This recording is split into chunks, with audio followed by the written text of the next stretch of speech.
Assalamu alaikum, peace be upon you. My name is Kenny Bomer, and I would like to thank you for listening to this audiobook series for my book, Your Right to Self-Identify, My Right to Disagree.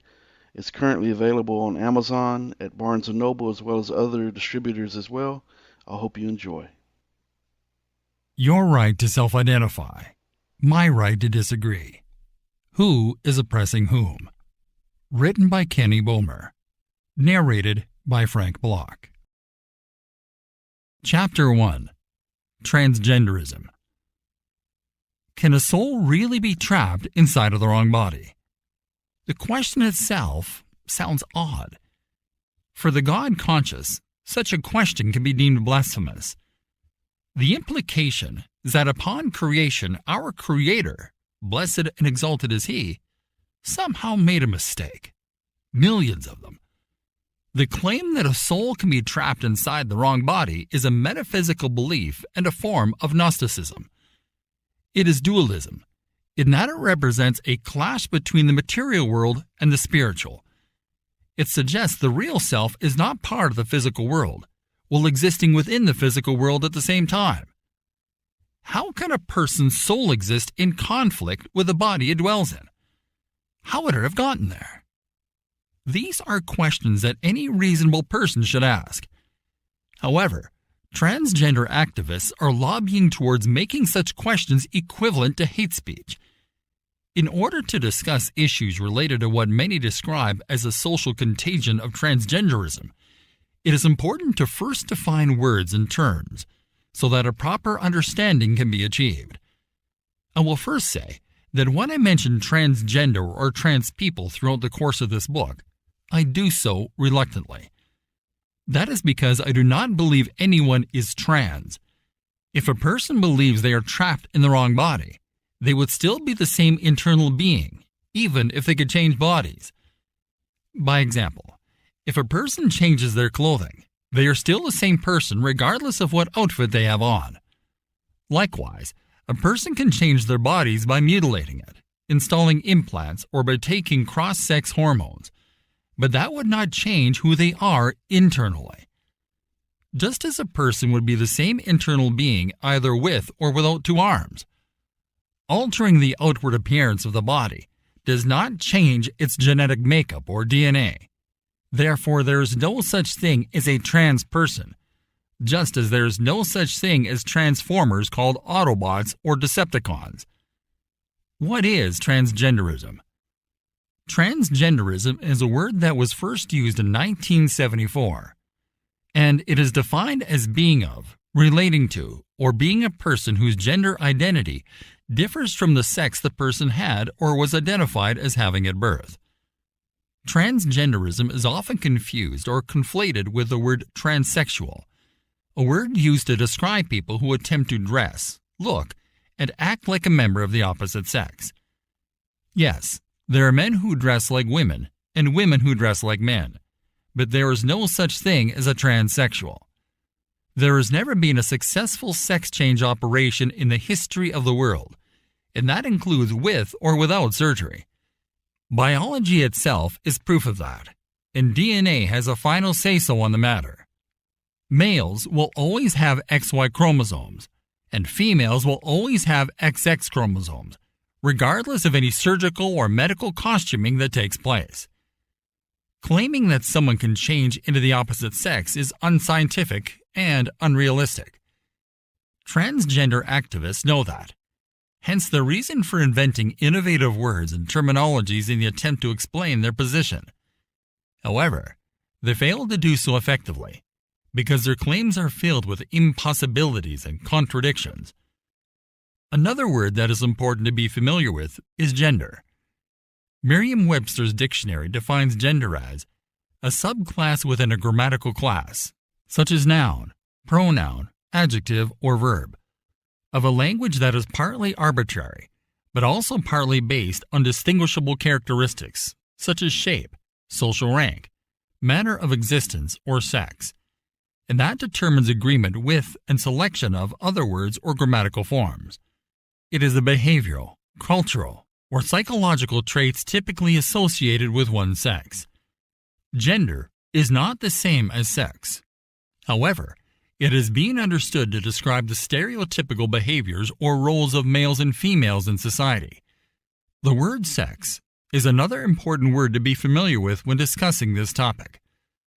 Sex is either of the two major forms of individuals that occur in many species that are distinguished respectively as female or male, especially on the basis of the reproductive organs and structures.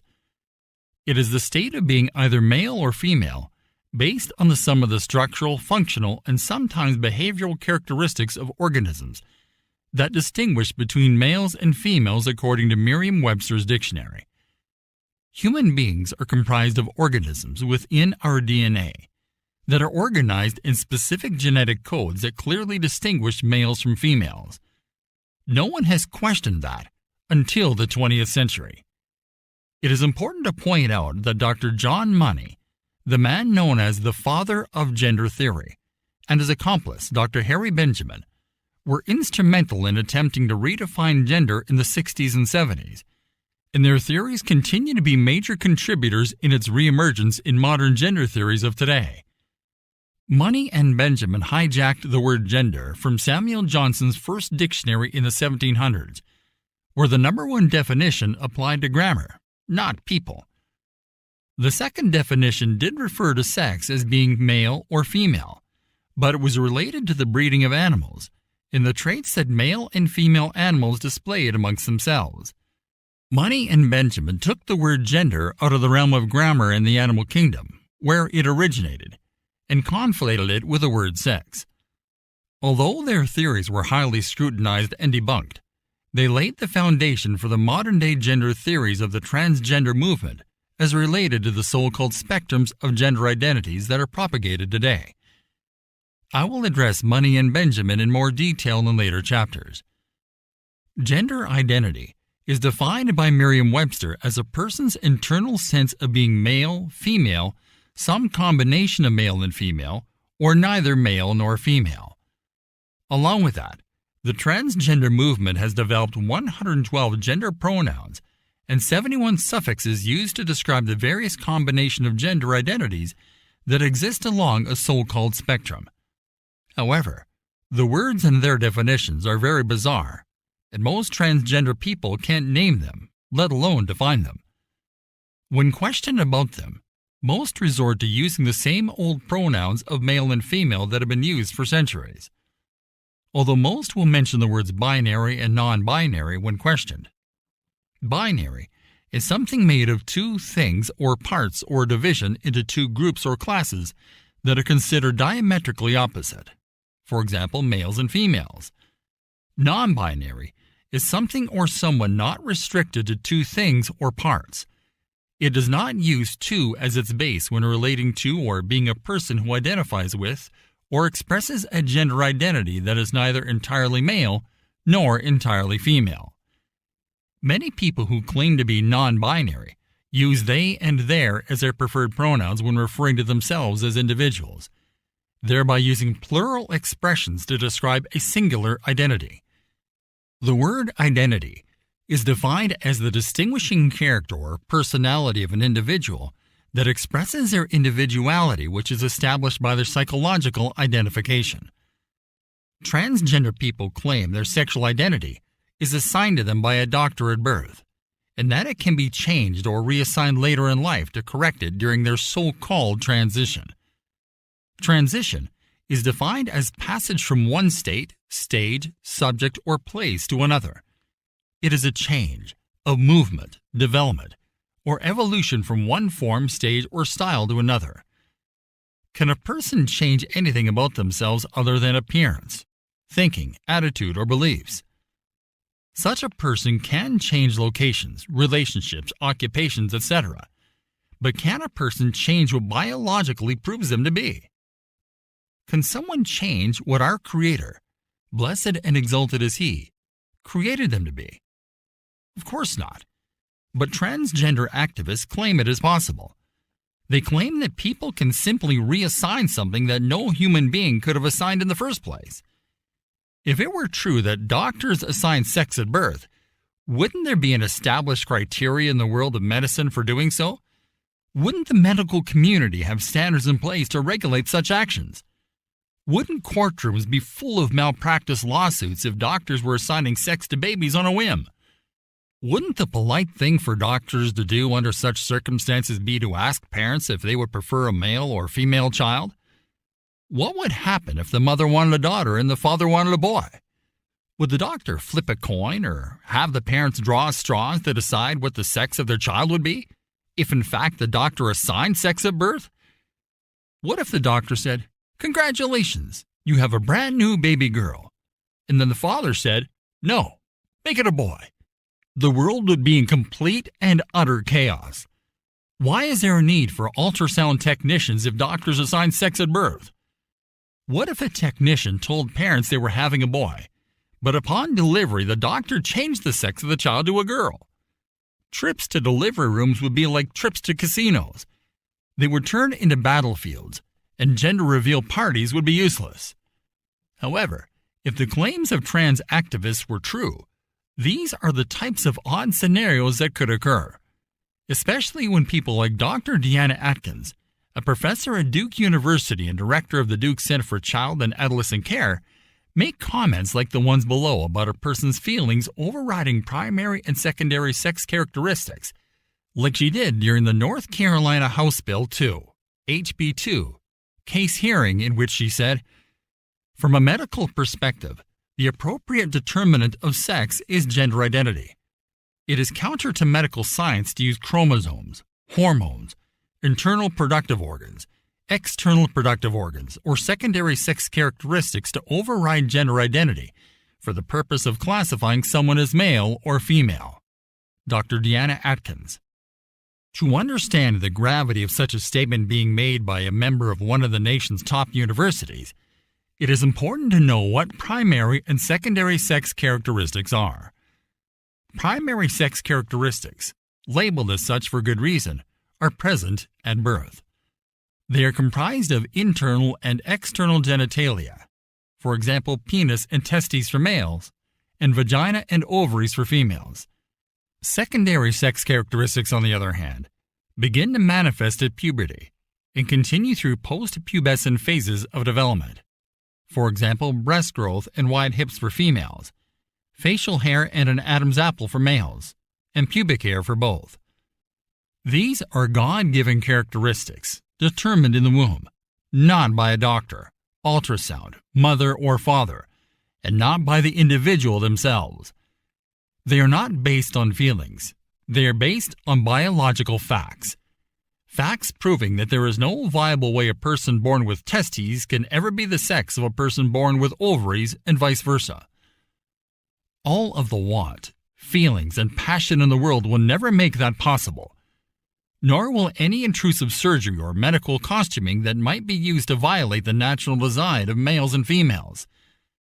Such possibilities only exist in the world of fantasy and make-believe. They exist in delusions of the mind, and in the mind they should stay. That is the reality of the fact over fiction, and biology over feelings. However, that does not mean that people who suffer from such delusions should be discarded. On the contrary, they should be diagnosed and treated properly. When a person thinks something that is not based on reality, it is a problem of the mind, not the body. Therefore, the treatment for people who suffer mental delusions should be psychiatric, not physical. People who believe they are trapped in the wrong body suffer from what psychiatrists call gender dysphoria, GD.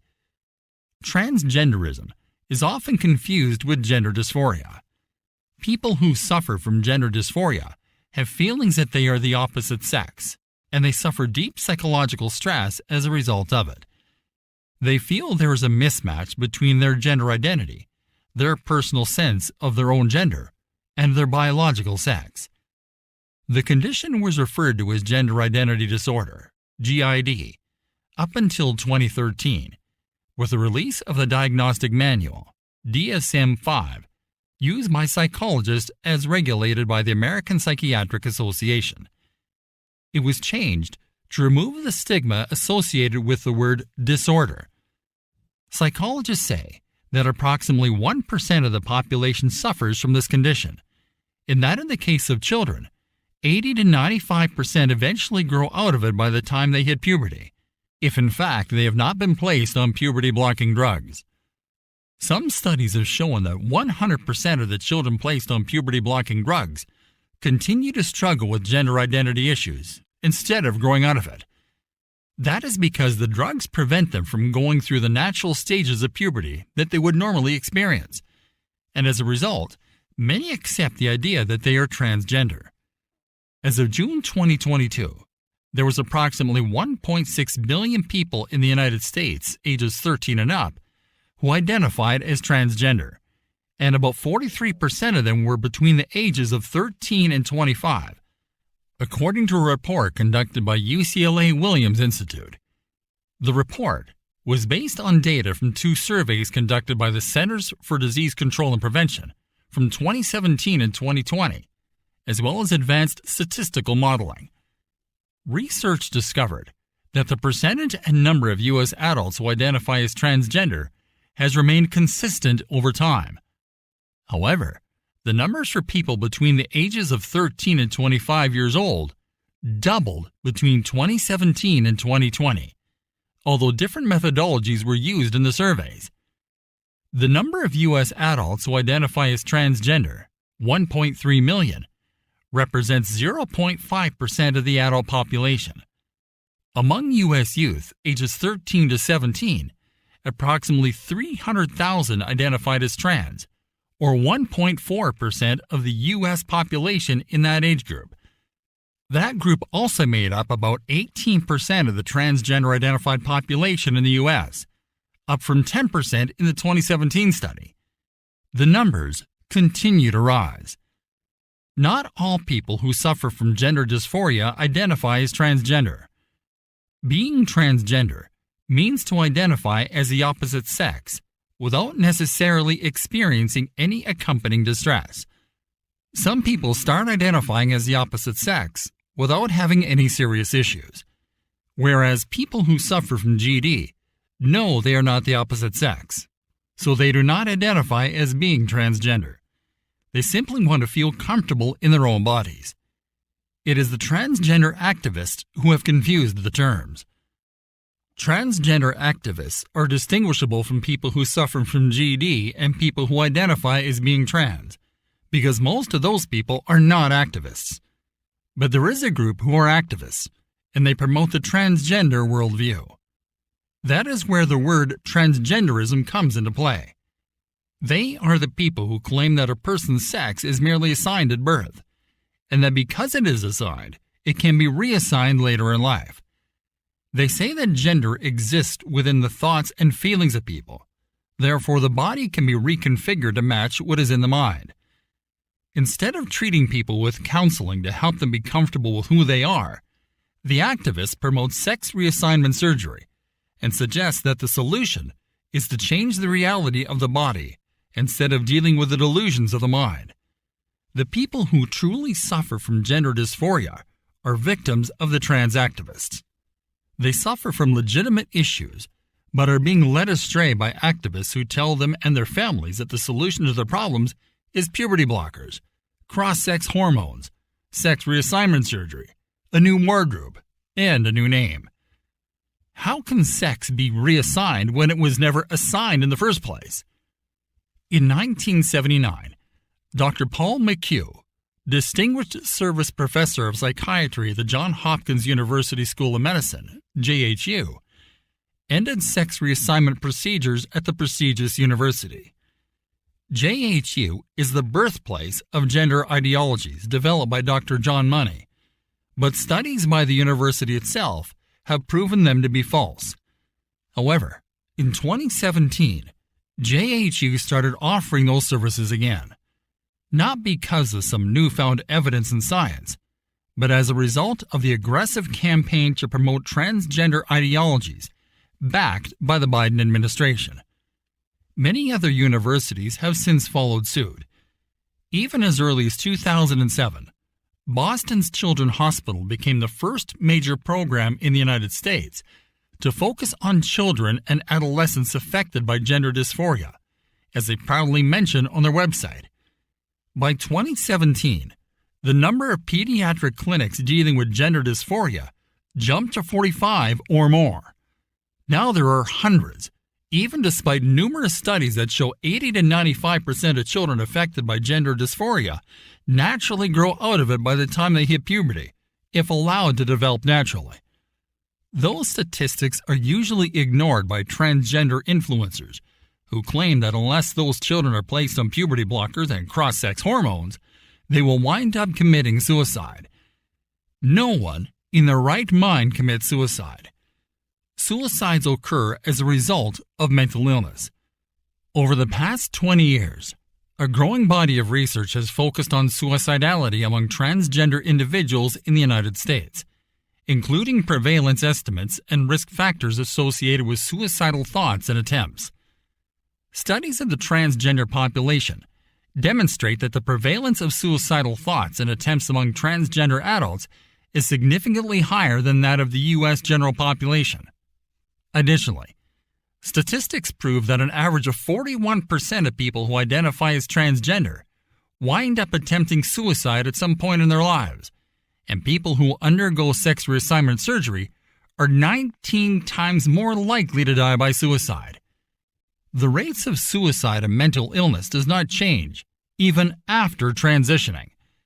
That is because there has never been any form of long-term treatment that has been proven effective in preventing suicides from happening. Those statistics should shock the trans community because they prove transgender people suffer from ongoing mental illness with or without transitioning. Suicide attempt rates among transgender persons ranges from 32% to 50% in countries throughout the world. The average suicide rate in America is 4%, highest of every country in the world, and the rate is 36% higher at 40% amongst people who self-identify as genders they are not. That rate is similar to the rate of those who are diagnosed as paranoid schizophrenics. Their unemployment rates are 3 to 4 times higher than the national average. These statistics are strong indicators that transgenderism is a form of mental disorder. There are many more people who suffer from this disorder who simply choose to accept their biological sex.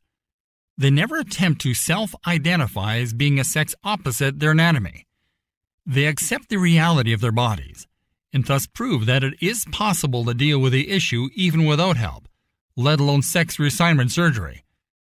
However, transgender influencers counter it all by using scare tactics and by stressing the urgency of people to transition now or never, by reminding the masses that people with gender dysphoria are at considerable risk of suicide.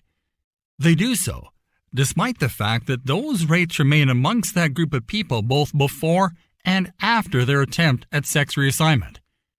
According to Dr. McHugh, the best studies of biology and psychology all support the idea of sex being a bodily reality and gender as a social manifestation of sexual biology. Can a person really be who they claim to be without evidence? What is the evidence for a biological male who claims to be female? Would it be his claim or his body? Which speaks louder? Which is unwavering?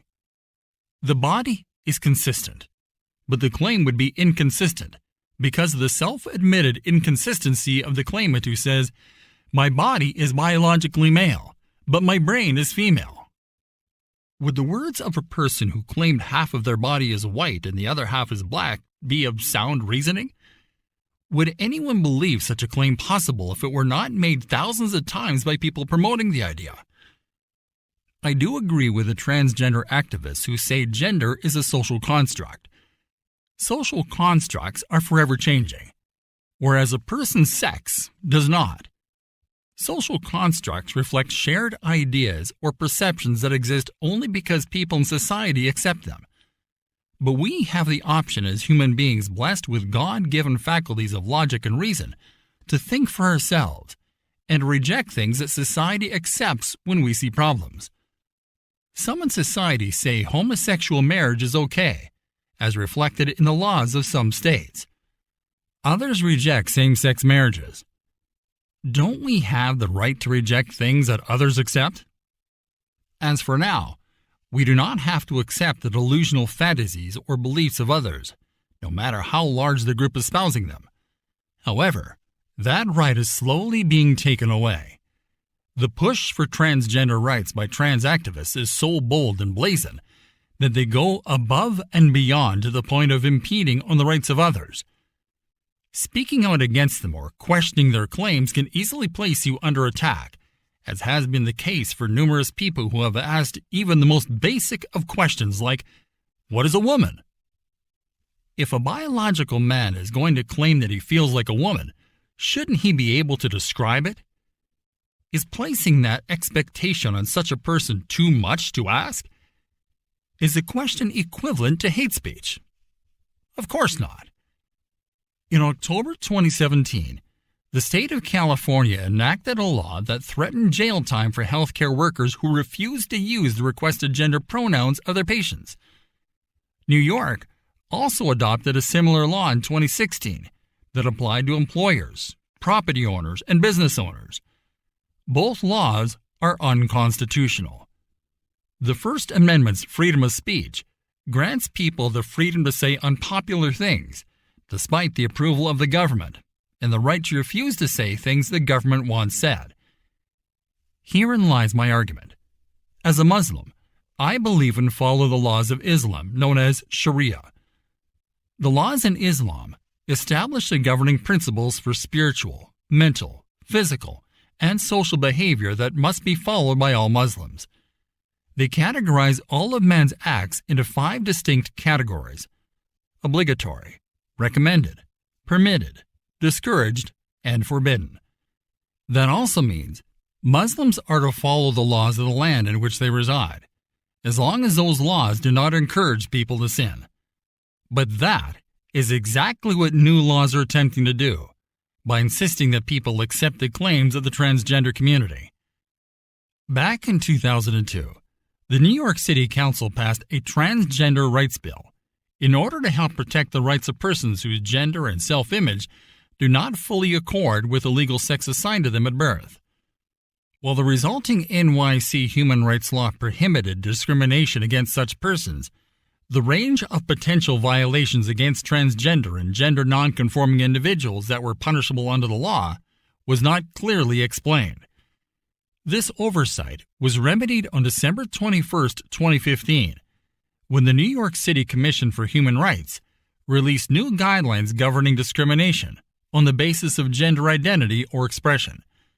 Those guidelines state the following: a person who intentionally and repeatedly refuses to use an individual's preferred pronoun would be subject to fines that could reach as high as $250,000 for multiple violations under the law. That means it is becoming expected in society that when addressing transgender and gender nonconforming people, that it be done by using the preferred pronouns of their choice. That can include words other than he, him, his, or she, her, hers. It includes words such as they, them, theirs, sie, zir, or any of the up to 112 innovative words that have been used to describe someone's gender. Many transgender and gender nonconforming people also choose to use a different name than the one they were given at birth. They usually refer to their given name as their dead name.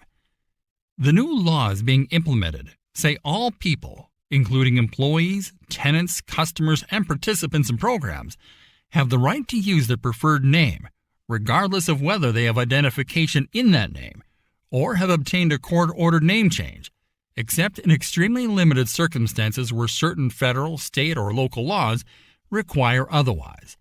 For example, for purposes of employment, eligibility verification with the federal government. Examples of violations include the intentional or repeated refusal to use an individual's preferred name, pronoun, or title. For example, repeatedly calling a transgender woman him or Mr. after the person has made clear which pronouns they wish to use. We are being molded and conditioned to accept the fantasies, delusions, perversions, falsehoods, and other mental health issues of other people as though they are realities. We are systematically being forced to accept social constructs that reject reality in preference for someone else's inability to accept it. The transgender movement wants society to accept the claims of individuals instead of accepting their anatomical reality. One's dissatisfaction about who they are should not override another person's desire to accept them for who their own body proves them to be. Do I have to dislike who a person is because they are unhappy with themselves? Why? Bruce Jenner isn't satisfied with his male anatomy. Am I required to have a problem with it along with him? Can't I accept someone for who he or she is instead of who the individual claims to be?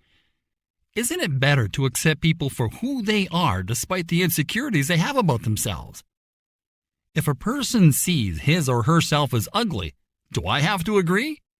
Why does someone else's personal issue have to become an issue for me? I would prefer to stay out of it. I do not want someone to impose their dislike for themselves onto me, and I refuse to allow them to impose words upon me that they want me to speak. Sexual anatomy is a bodily reality, not a social construct. It is based on scientific fact. However, gender ideology is an ever-changing social construct that defies the reality of sexual anatomy. It says a person can be whatever he or she decides to be today, with the possibility of it changing based on how the person feels tomorrow. Should reasonable people have a right to disagree with such claims? A decade ago, trans activists claimed a person is who they claim to be, despite evidence existing to prove it. Today, they say the claims people make about who they are is the evidence. Do we expect people who do not suffer from a mental disorder to agree with those who do?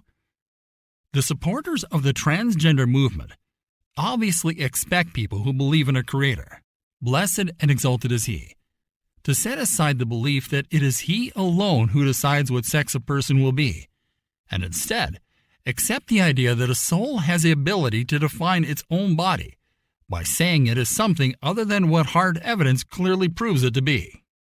In February 2019, Time magazine editors endorsed transgender ideology by declaring India Moore, an American actor and model known for playing the role of Angel Evangelista in the FX television series Pose, to be a Time 100 pioneer.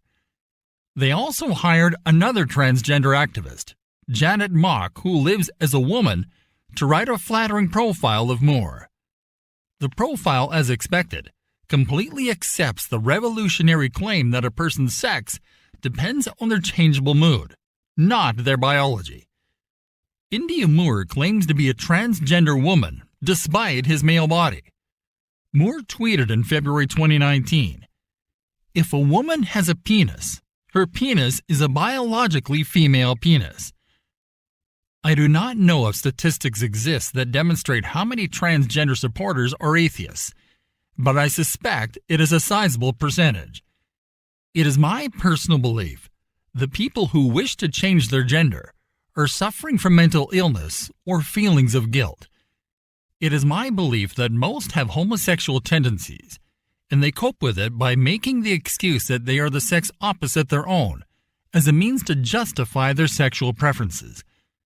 Whatever the excuse, their efforts to play make-believe will never make me believe anything other than the obvious. We live in a time where tolerance for everything is promoted, and it is all by the whisperings of Satan. Muslims should be vigilant and willing to stand up for the truth. We should also be patient and defend people against all forms of oppression, but by no means should we allow ourselves to be oppressed in the process.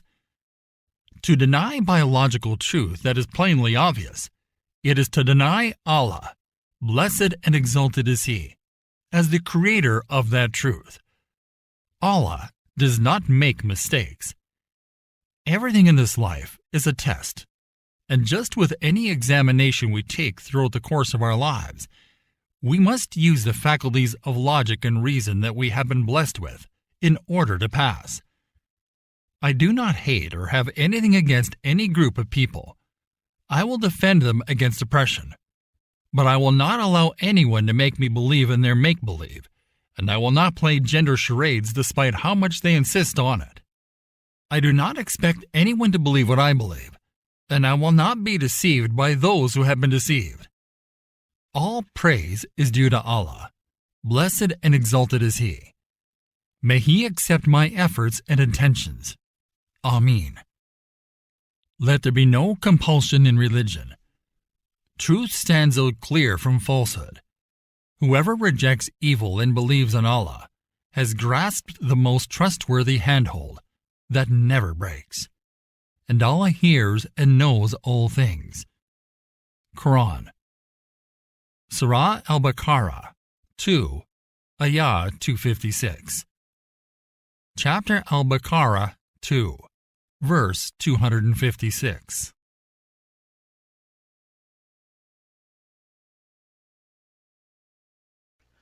Be sure to hit like and subscribe and hit the bell in order to listen to other audiobook chapters from my book, Your Right to Self-Identify, My Right to Disagree, by me, author Kenny Bomer, narrated by Frank Block.